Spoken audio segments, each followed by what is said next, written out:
So this weekend I've spent a bit of time basically expanding the space that I've got in this studio, and what it was kind of moving around things that have been in the way for a while, and then going out, and my partner and I, we went to IKEA and we got a new chair, which is here, because there is space. It was a bit more cramped before, but now it's opened up and it's great. Someone could sit here. So it's really cool in terms of the space. It feels psychologically freer. You know, I definitely get affected by my environment. So if there's clutter and stuff around, it kind of gets amplified in terms of the way my brain works. So for me tonight, this is the first time I felt really kind of like I've got the space I need. So I'm very thankful to be in this position. And everything is now very ergonomic. Everything feels like it's how it should be. And you know, you've seen recently that I've been doing more with the machine. I've got the S61. I've got the mixer closer now. I can see that. You know, everything's accessible. The SSL interface is here, and now I've got this monitor, which is in fact is a TV, and this was a right result because I was looking for something. I needed some bigger space because I've been working on a small monitor for a while and I needed something bigger. Looking at all the options, everything's so expensive. And then I saw on Amazon, they had this Phillips TV. It's 4K, 41 inch. You know, because the thing is with 4K, there's no point having a small monitor for the 4K. The only way you're going to get the benefit of getting those extra pixels is if it's a bigger monitor. So 41 is probably about the minimum size for a 4K. But this was a bargain. It was like £240. And so it was a bit of a gamble. But it turned out to be absolutely spot on. And this thing is fantastic. So I can use it as a monitor for my Mac. Equally, I can use it for watching content and working with video, you know, because I've been doing some stuff with video. So it is now a fantastic environment for what I'm doing. And so, you know, I thought I'd show a bit more of the space. I've got a camera over here, so you can get a sense of what's in this space. And because it's a triangular void up here, the reflections are different. You know, it's very difficult to get a space that sounds good, but this does sound good. And I've got IKEA acoustic treatment behind. I've actually got some this side that you can't see at the moment. I have carpet, which is important because there's wooden floors here. And when you want to record stuff, if you're recording real instruments, you know, the other day I recorded my daughter playing guitar, you know, we had to have kind of soft stuff around to absorb the sound. If you have wooden floors, it just sounds terrible. So a combination of the triangular roof, the carpet on the floor, these tiles around, it does give me a great sound. So I'm very lucky that that's the case. And then the other thing, so it's kind of like, for me, it's been a kind of a long overdue kind of upgrade because I've been working with the same M1 Mac laptop for about 4 or 5 years, I think, and I'd started to feel that it was getting a bit kind of underpowered. So I also invested in a Mac Mini, and this is the M4 Pro, and I'm very, very happy with it. Absolutely amazing. Definitely a step up in terms of power. And just having it as a kind of a desktop in a way, again, instead of having a laptop, I really feel that that's a good thing. So I've got, you know, a cheap kind of Bluetooth keyboard here and mouse. It's working so well.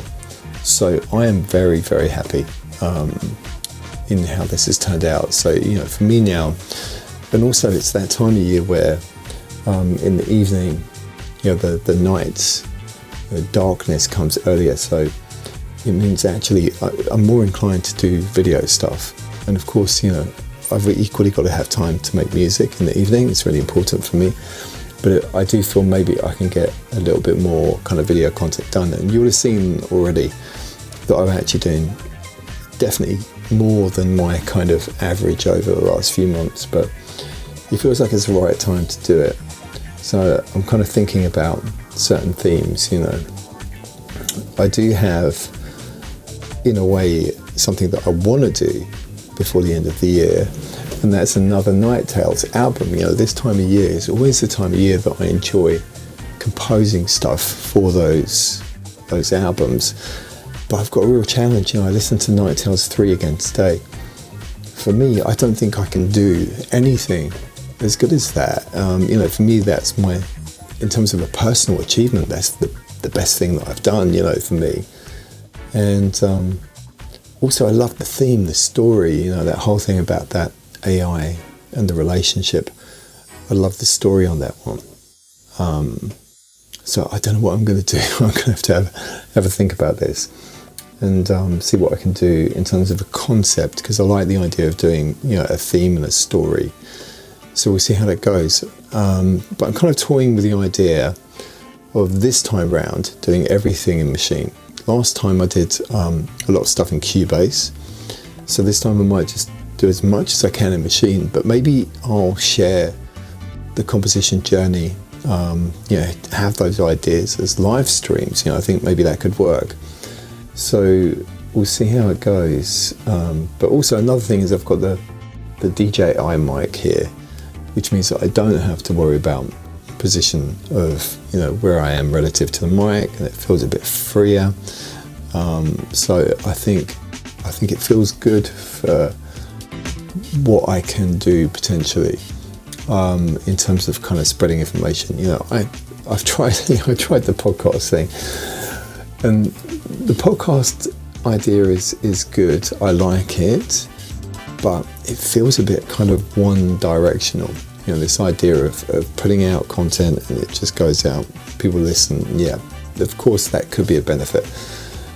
But, me being me, I get bored very quickly. So I got up to about 8 or 9 episodes and somehow I felt bored. So I think more so if it's about kind of live stream things and getting interaction with people, I think I enjoy that more. So I think I'm going to go and sack it with the podcast series. But this is very me. If you look at my profile, it does talk about the fact that I am ADHD and also ASD. So I'm a very particular type of person and I do get bored quickly. There's always going to be something new, something fresh, something interesting. And I think therefore, doing something new is the right thing. So anyway, that's about it. I'm really, really happy, excited about this space now. I feel there's a lot of potential, a lot of possibilities, thanks to the space, so I'm very grateful that I can have this.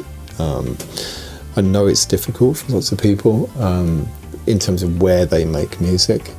Some people have kind of, very traditional kind of studios with loads of gear and flashing lights, great. Others don't. They'll have a little kind of office kind of corner of a room perhaps to be able to do it. I've been in a number of different scenarios in my life. I know what it's like. So I am very, very much appreciating being able to be here right now, 10:22 on a Sunday, the 14th of September. Really, really appreciating it. And so anyway, I'm very optimistic about what I can do from here. Very much looking forward to being able to share stuff. If people are actually genuinely still interested, in what I'm doing, and it's a funny thing because, it's like I was thinking actually, going back, way back, I was one of the first actually doing video tutorials on music production. And also the other thing that I realized the other day, all this stuff like Zoom and so on, I remember doing a video about Google Hangouts and exploring the possibilities of doing kind of knowledge share and, training. This is way before anybody ended up doing this sort of thing. So it's fair to say that I've been doing it for a long time. And then for me, I'm questioning whether people are still interested in the stuff that I'm doing, because I think ultimately my stuff, the stuff that I make, the content, video content, is perhaps a bit kind of slower paced not as slick maybe as some of these things. It seems to me that every video that I see these days is kind of like ultra optimized for speed and edited, very, very heavily edited. So personally, I feel a lot of the stuff that I do is a bit more kind of real. And the question is whether or not people still want that, or whether they're going to want something that's a bit more kind of hyper clean, hyper perfect, hyper edited. Because attention spans are definitely shorter. There's no doubt about it. I mean, I was in the very beginning at that point in time where it was long form video content, and perhaps the kind of stuff that I feel comfortable doing is no longer relevant. So it would be really, really interesting to see what people think. So please, put down comments and so on. I'm very, very interested to see different people's perspectives. I know, ultimately my reach and my kind of engagement is very small compared to a lot of people out there. But I've probably mentioned this before, I have to do this thing, so even if it's a small amount of people, it doesn't matter. But sometimes it would be nice to kind of try to increase the numbers.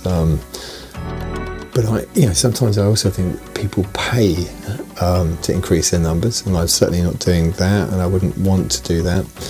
It doesn't feel ethically correct to me.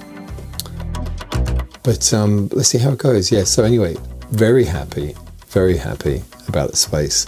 Can't wait to just see what comes out of this. And I'm just curious about the idea of maybe doing the Night Tales 4 album as a series of kind of live streams on the machine and getting some feedback, because at the moment, as I said, I don't know what I'm going to do story or concept wise, and maybe that will come as part of that live stream experience. We'll see. Let me know what you think.